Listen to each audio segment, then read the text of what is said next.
Okay, good morning all. My presentation this morning is basically on the subject, as you can see on the screen, foreign influence on traditional perceptions. I am going to present a few cases in the Solomon Islands in regard to the topic. We just like to highlight some of the incidences that there are evidence of foreign influences within the country in terms of education and other things. Okay. What do we?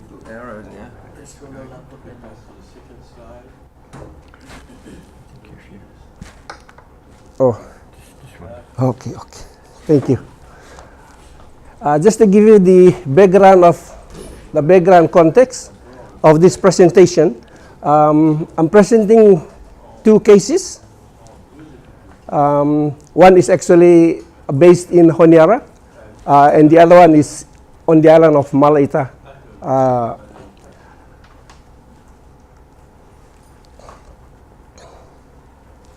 And as you can see, that's the geographical setting of the Solomon Islands.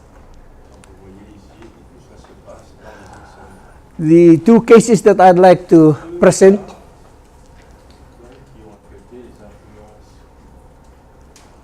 the first case is on technical education, and the second case is on the landscape of Atavi Adventist Hospital. So there are two cases that I'd like to present under under case one, the global influence on technical education curriculum and the influence on modern technology on teachers' perception in Solomon Islands. So those are some of the cases that we have done in terms of some of the studies on technology. Now, just to give you some backgrounds on the development of technical education in Solomon Islands.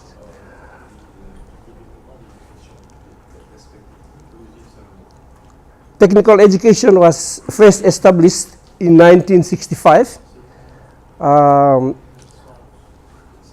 by Dr. J.M. Caswell from New South Wales.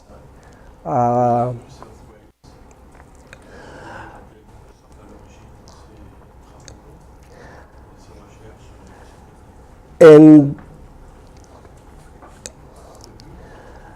in 1975, the first education policy paper that was done by the government of Solomon Island was written, Education What?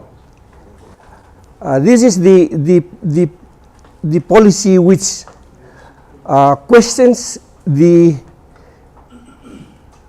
existing curriculum at that time, which was a Cambridge curriculum that was actually introduced by the British government, that is called Cambridge. And they feel that the education or the curriculum at that time was not suitable for Solomon Islands because the content actually focuses on foreign concepts and has not taken into account of the traditional concepts within the country. So they raised that question, what is this education for?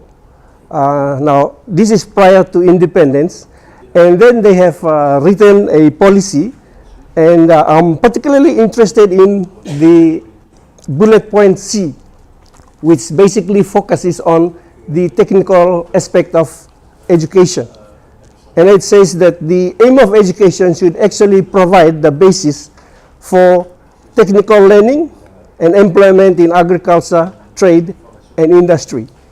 And that is what they feel is lacking in that Cambridge curriculum, which is actually adopted from the UK.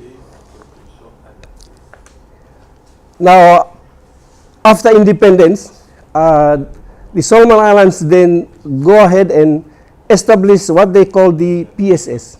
It's the Provincial Secondary Schools. And the aim of these Provincial Secondary Schools were actually to provide technical education. Now, my colleague on Monday presented the scenario that we don't have enough secondary schools. So students, they normally drop off in Standard 6 or in Form 3s. And they are creating this school basically to cater for those drop-offs. So if you are not the cream or you don't make the grades and you don't have a place, you can go to these schools and train the technical skills. And then you can able to go back to village, train to be an agriculturalist, train to be a mechanic, and other basic skills so that you can fit into society.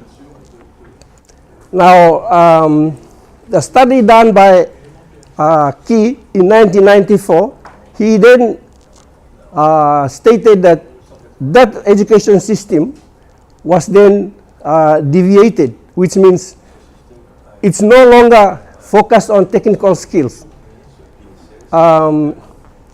They then start introducing, again, academic subjects. They introduce examinations, and students who pass those examinations, they can then continue on to do Form 6. So they have 2 years, which is it's like Form 4 and 5. But then these schools have changed. They have given them the same curriculum that is actually offered by the national schools. Now, some of these cases, some of the reasons here is actually those that make the policy, that is the politicians. They then found that their own kids end up in some of these schools.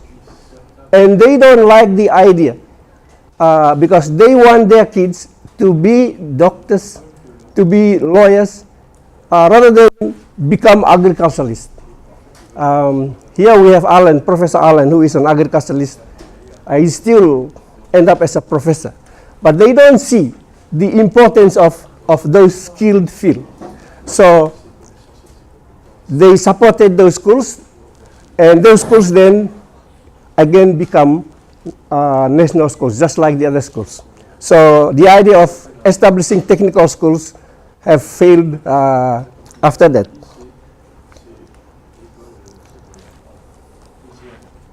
Now, just to give you the idea of the global shift of technical education to technical technology curriculum nowadays, I think it started in Europe, the technical skills idea, introducing technical skills ideas into school.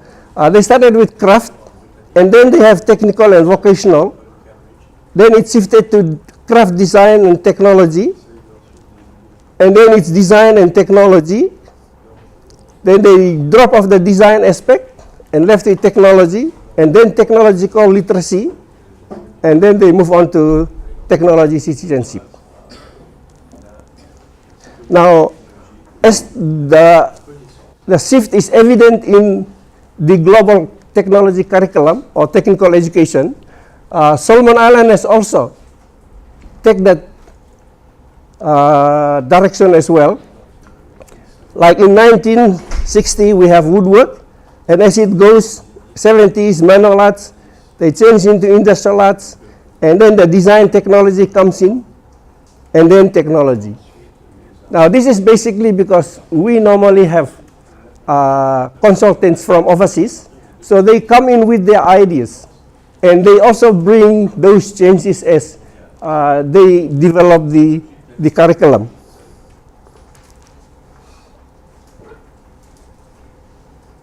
So this is one of the evidence of how foreigners actually influence the traditional ideas. Now, this is the second bullet point based on a study that is done by us on teachers. We like to get the teachers' views. What do they see as technology? And again, as you can see on the screen, comments that are made by some of the teachers, they think of technology as the new things or modern things. And they give examples like cars. The other one, think of technology as computers. So the idea and the perception of technology is something that is very recent, something that is very modern, that comes into the country. So those foreign products have also made them to think that they are technology. They are the technological products. We have also put up this chart for them in terms of pictures for them to choose. This is a study done by us on 30 teachers. They are primary school teachers. And their views, as stated here, out of the 30, they have all ticked computer as technology. And then the number comes down. Car 29, books just 15, fish hook it's 10, and animals there are 5, and we come down to 3. They didn't recognize 3 as technology. That's the material they use for making wooden canoes, making their spears, traditional things at home for basic survival. They don't see those things as technology. Their view of technology is actually modern, what is actually important, the new things that are coming into the country. So that is also another view of how foreign things have actually influenced the idea of what technology is. Now, in terms of looking at the views, as Alan said, it's difficult to bring about any change if we don't really understand what the people are thinking. So I'm putting up the rationale here for consideration of any development of curriculum and maybe implementation. We have to think about the commitment that people have before any spirit that we anticipate can able to be carried forward. A statement here that we made, that's from my study from an article that Professor Richard Cole, the Deputy Vice Chancellor of University of South Pacific, we have jointly write. We've just mentioned that it's very important for any changes to take place in the curriculum development and the implementation. And then another comment by Jones, Professor Jones from New Zealand,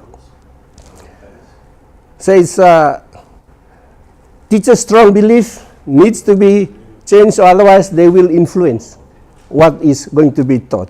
So with these concepts, we are working with teachers to firstly find what do they believe, how do they see the curriculum, how do they see the current content that we would like to teach. And it's from there, then we can able to design an intervention, basically to work with them to help them change their perception so that it can be in line with what is intended in terms of the curriculum that they will teach.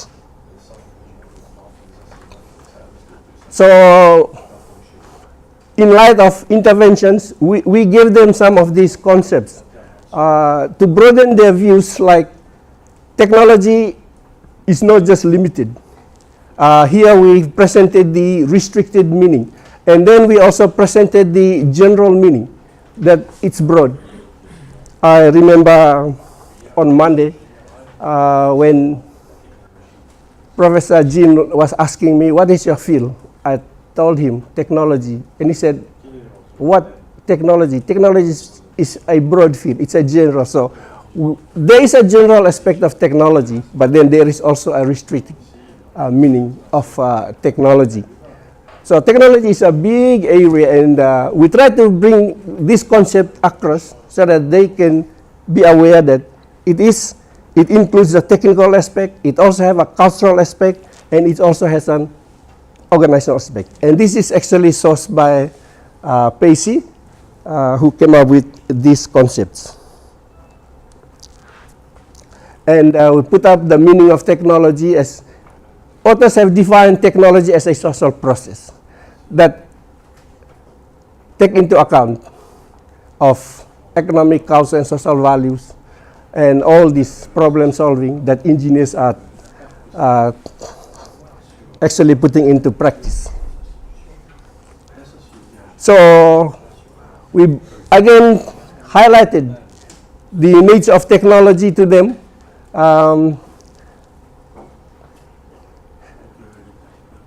As mentioned by D. Virus, the professor from Netherlands, that technology activities, they are very much part of human beings. You can't separate it from human beings. So right from the very existence of human being, they've already undertaken or done something with the hands, the skills, and go back to history, even the forefathers. And with this concept, the idea of it has power to either pull or push people into. So we have left people with no room. Whatever culture people come from, whatever institutions, the technology that we use will actually drive people to either adopt it or either for good or for worse. Now, with that, I'd just like to present the second case.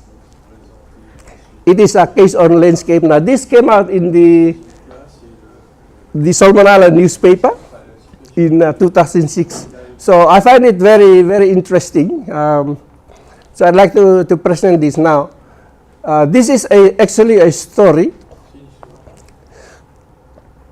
The title of the newspaper reads, "History was created early this week with the opening of a bush ward at Atavi Adventist Hospital." Now, I'll relate this story to you. Oh, sorry. Now, this is a photo of Adventist, that's photo of the hospital. Down at the bottom, it's the outpatient. This is the first contact of any medical hospital for any medical issues. And then the administration office is at the top, where the secretaries of the hospital work. And this is the layout. I'm just putting, imagine this is the top of the hill, and this is the bottom of the hill. Now, this is how the construction was done. It actually was done and built by overseas constructors and designed. The hospital was actually designed by foreigners. As you can see at the top of the hill, the maternity word for ladies or mothers, when they give birth, that's their section. The female ward is next.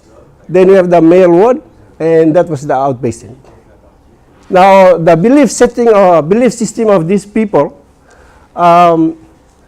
whom they have always sacrificed to the spirit, they have their shrines right at the top of the hill, where they will go and do their sacrifice to their spirits.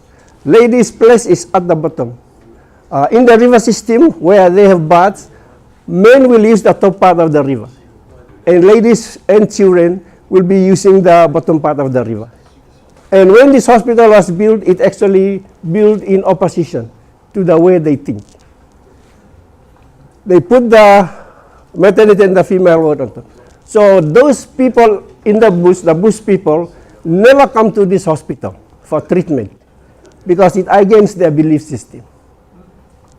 And because of that, there were people dying. Even this hospital was right at their doorstep because it just doesn't fit in with their belief system. Until 50 years later, the people who are administering this hospital realized then they decided to build that Buswadasisida statement so that they can take into account of people's culture and belief. And then those people can come and get the treatment. So this is the case that I'd like to present here. Just another something similar, also appears in the newspaper. Government opposes genetically modified farming.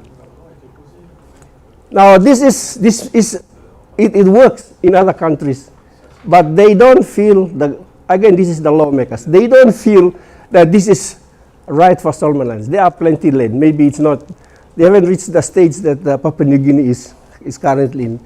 So they, at that time, they see that it's not right. So they can also oppose to whatever, even if it works and works well to address and solve a problem. So these are some of the other issues that could also rise in terms of seeing technology and science, how it is done actually to solve some of our problems or as solutions. So in terms of what I have said, I'm just presenting this. This is work done by Houston Wood, which was presented by Evelyn Koken during the VACA conference in 2018. She was talking about research. All right, now she was talking about research, and she was talking about 3 different types of research. The discipline-based, which is the normal research, interpretative, and practice-based. She is highlighting this practice-based simply because it's an approach which they have taken into account on a study they've done also in Solomon Islands on literacy. Practice-based, as she outlined, it's a pattern of activities of everyday life, taking into account of the culture of the people. And she's talking about the practice-based researches as investigating how ensembles of diverse practices get connected, disconnected, and reconnected by people working collectively in specific cultural contexts. That is taking into account of the people that are under researched, the culture of the researchers and their concept, how they can able to work together to come up with information so that their research can be designed accordingly. So, presenting this, in conclusion, I'm putting here like all those things in order for us to change the beliefs and to work along with the people on the ground, pre-researches in consultation and consideration of cultural context has to be done prior to the research design, so that we can be aware of how we can design the research in order to address that specific issue or problem. So that's one of the points I'd like to make in conclusion. The other one that I'd like to make in addition to this is actually that people's belief is also one very strong point, that if we can't able to change, or if we do not know what people believe and we just impose something on them, it may not work. So taking into account of what people believe, their cultures, as we talk about, and collaboratively working with these people, we can able to come up with and design a research base that will able to suit what we actually would like to address. That's all, and thank you.